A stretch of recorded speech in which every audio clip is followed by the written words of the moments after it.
Now to our special report tonight on bribery and politics. Tomorrow, Congress will release its report on Trump's Ukraine plot, followed by impeachment hearings exploring whether the evidence shows Donald Trump abused his power and demanded a bribe to help his reelection. Now, in law, judges and lawyers always look to precedents first to see what we've learned before and where the lines are, how past scandals can determine if something was just hardball foreign policy or just typical political horse trading, or was it a crime? And directly asking for a bribe is a crime. So now let's go through some of these key precedents which could haunt Trump, starting with the notorious Abscam scandal, which implicated 7 congressmen from both parties, the kind of blockbuster bribery that made for a blockbuster movie, American Hustle, where you may remember that FBI agent Richie DeMassa was played by Bradley Cooper going up against bribery in Washington in the wake of Watergate. You're going to do this because you got no choice. You work for me. You keep changing the rules.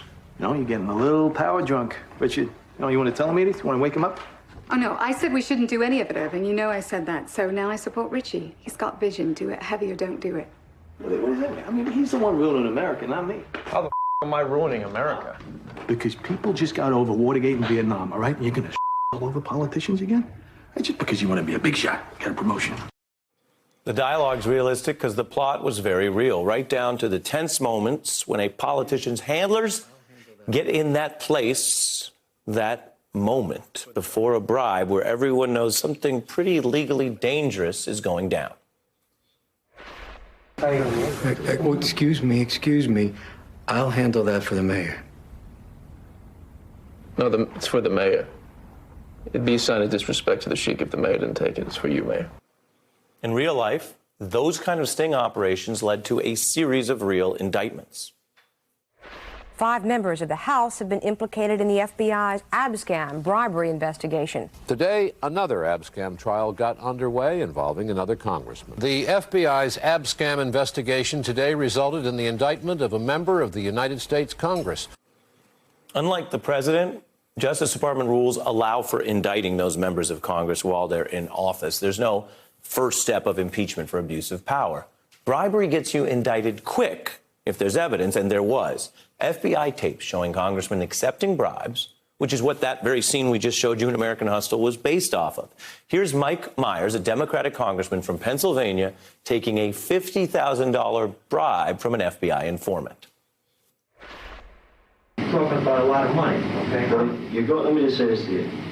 You're going about it the right way. Okay. I'm going to tell you something real simple and short. You know, money talks in this business and bullshit talks. It works the same way down in Washington. I mean, what might be wise about it, while they're doing, we gotta get things back to me on some court stuff that we can afford us to be back in Philly. Spend it well. Yes, do that and whatever. Okay. Pleasure. Bag of cash and a handshake. It's pretty damning. Myers was the first congressman convicted in Abscam.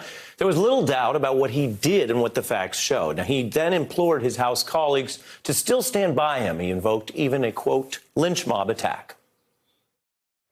I hope that the members will not let the political pressures of the vote force them in joining a lynching mob, because that's exactly what I think it is. I know what it feels like now to sit on death row, and you vote to expel. It will have the same effect as hitting the button if I was strapped in an electric chair in this well. But here is what's so relevant about that right now.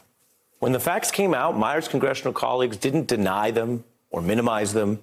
They voted to expel him. They made him the first congressman expelled since the Civil War. Guilty. That's the verdict in the first Abscam trial. The jury of 9 women and 3 men found Pennsylvania Congressman Michael Myers and 3 co-defendants guilty of bribery and conspiracy. The House voted overwhelmingly to approve, and Myers, convicted of taking a bribe in the Abscam investigation, was expelled. A moment in history. A moment in history, the House standing together in that bipartisan rebuke of bribery. And most of Myers' fellow Democrats voted to expel him, along with most Republicans, who had their own problem in the same scandal with Richard Kelly, a Florida Republican. My way of thinking was there's only 2 people involved now, you and I. Okay. And if that's all right with you, that's the way we'll do it. It's up to you. Okay.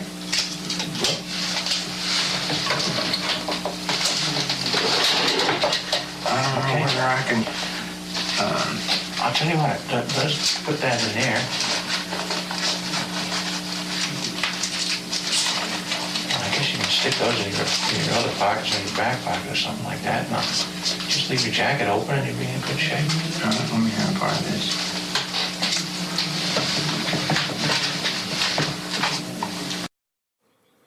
That's what it looks like when you literally pocket the bribe. Kelly there got prison time as well, along with 5 other representatives and 1 senator who went to prison for bribery, most of them Democrats. This was a huge deal, and there was no doubt in court or in the congressional vote or in public conversation that trading your office for personal benefit, cash or political help, was wrong. And not like a little wrong, but like get kicked out of office and go to prison wrong. And while envelopes of cash can look kind of old school, these precedents are not ancient history, which may be chilling for Donald Trump. Consider the more recent case of William Jefferson, a Democratic congressman indicted by the Obama Justice Department for bribery. Again, caught on tape in a sting. Here he was accepting $100,000 from a woman who turned out to be an FBI informant. My hands are full if you don't mind grabbing it. As you can see, Jefferson stuffs the briefcase into a bag, but he declined her offer to take a quick look at the money. Would you like to take a peek at it or whatever? I would not. Now, you may remember Jefferson's cover-up because he took that cold cash and made it colder, stuffing $10,000 bundles of it into his freezer, which the FBI found when they raided his home. Now, if Jefferson was hoping fellow Democrats might make apologies for him, he was wrong. It was under the Obama DOJ that those agents found the dollars you see right there in his freezer, while over in Congress, Nancy Pelosi kicked him off the key committee handling money and appropriations, and he claimed that was some sort of rigged deal against him. This may be one of the rare times that William Jefferson and Donald Trump sounded similar. In this case, it was strictly political. She believes that it gives her a political advantage in this set of elections. She hopes that out of this, she'll be Speaker of the House one day if the Democrats can take charge. Nancy Pelosi, she's blocking the vote. She doesn't want the vote to take place because they would rather hurt their political opponents than help their black constituents. That's what it is. But attacking Pelosi didn't change the evidence. And to be clear, again, in a comparison and a contrast to today, at that time, other leaders in both parties did say the bribery evidence required removing Jefferson, which is the House's version, effectively, of impeachment and conviction. But I intend to hold our colleagues to a higher standard. And when we talk about the standard here, we all know that bringing dishonor on this House is a standard that all of us attempt to meet. And make sure that there is no dishonor brought. The allegations that have been made are extraordinarily serious. They, if proven true, should lead to the expulsion of the member in question. Serious talk. Now, Congressman Jefferson's wads of cash are not the exact same as President Trump's Ukraine plot. The evidence against Trump is far, far worse. Jefferson went to prison for trading a smaller office for those tens of thousands of dollars in the freezer. Trump is facing evidence of trading a far larger office for hundreds of millions of dollars on the line. Or to put it another way, you couldn't fit all the money that he seized in the Ukraine plot into the largest freezer in the world.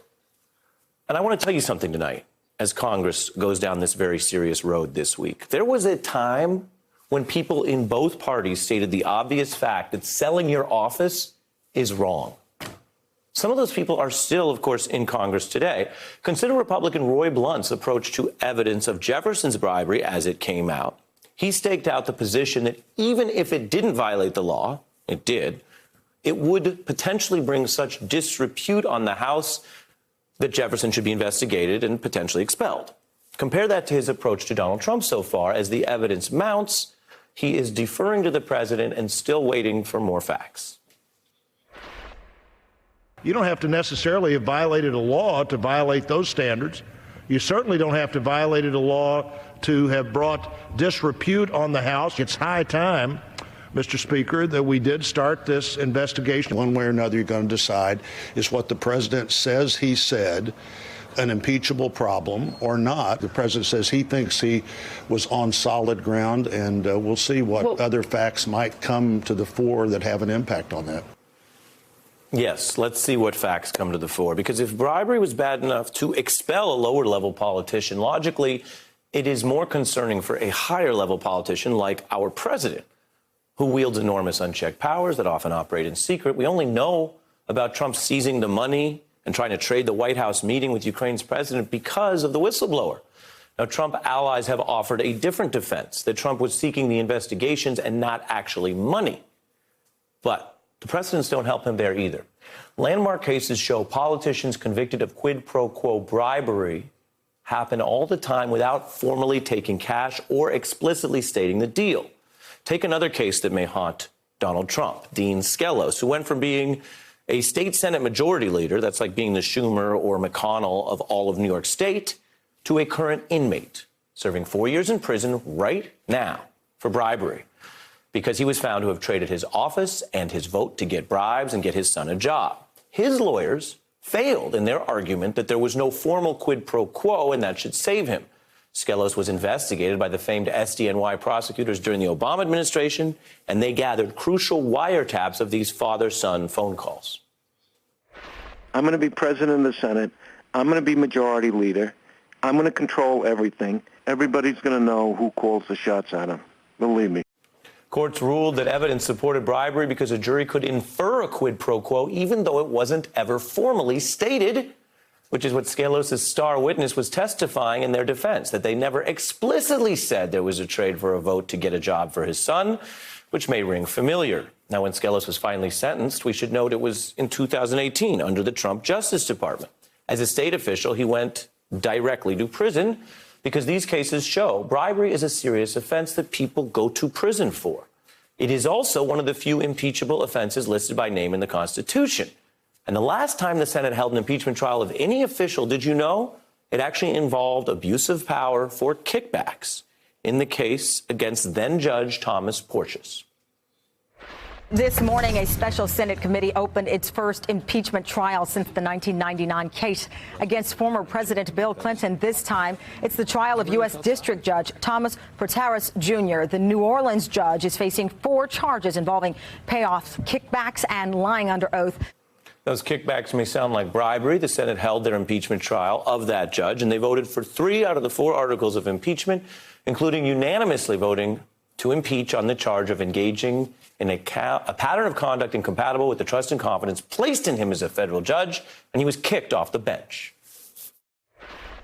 The Senate, having tried G. Thomas Porcius, Jr., U.S. District Judge for the East District of Louisiana, having found him guilty of charges contained in Articles 1, 2, 3, and 4 of the Articles of Impeachment, is hereby removed from office, and that he be and is hereby forever disqualified to hold and enjoy any office of honor, trust, or profit under the United States.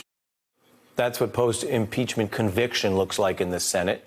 That trial impeaching a federal judge is actually one of only 9 impeachment trials in the last century. It was led, however, did you know this? By a pretty familiar figure from the current impeachment saga, Congressman Adam Schiff, who is, of course, now the intelligence chairman. He acted as the manager or prosecutor presenting that impeachment case to the Senate. The House recognizes what an extraordinary proceeding this is and how seldom an impeachment is undertaken. The judge has committed a serious violation of the public trust. That in the phraseology of Governor Morris, one of the framers, that the judge has so misdemeaned himself by violating the public trust that it necessitates his removal from the bench. Congressman Schiff has the unique experience of leading this rare process now twice. He's laying a similar groundwork in the case against President Trump. He is, of course, the man who also summarized Ambassador Sondland's account of quid pro quo bribery in a way that, when you think about what's going to potentially happen and his experience leading impeachment cases, he was, in a way, teeing up the blueprint for a potential case to present to the Senate, as he's done before. Today's testimony is among the most significant evidence to date. It goes right to the heart of the issue of bribery, as well as other potential high crimes or misdemeanors. A very important moment in the history of this inquiry. A very important moment, potentially leading to how he would make his case in the Senate. So what do you see when you take all of these precedents together? Well, bribery is a serious crime. For many politicians in both parties, in Congresses and state houses, basically everywhere but the White House, bribery can get you a ticket straight to prison. And a bribery plot is still a felony, even if there is no official money involved or even necessarily an explicit quid pro quo spelled out. That is what the precedents say, which should weigh on the mind of any politician in any party caught up in a bribery plot, whether it's successful or not. Now, what Congress does with tomorrow's report on so many of these facts and with Wednesday's hearing, well, as always, that will be up to the Congress. Hey, I'm Ari Melber from MSNBC. You can see more of our videos right here, or better yet, subscribe to our YouTube channel below. You could have been anywhere in the world, but you're here with us, and we appreciate that.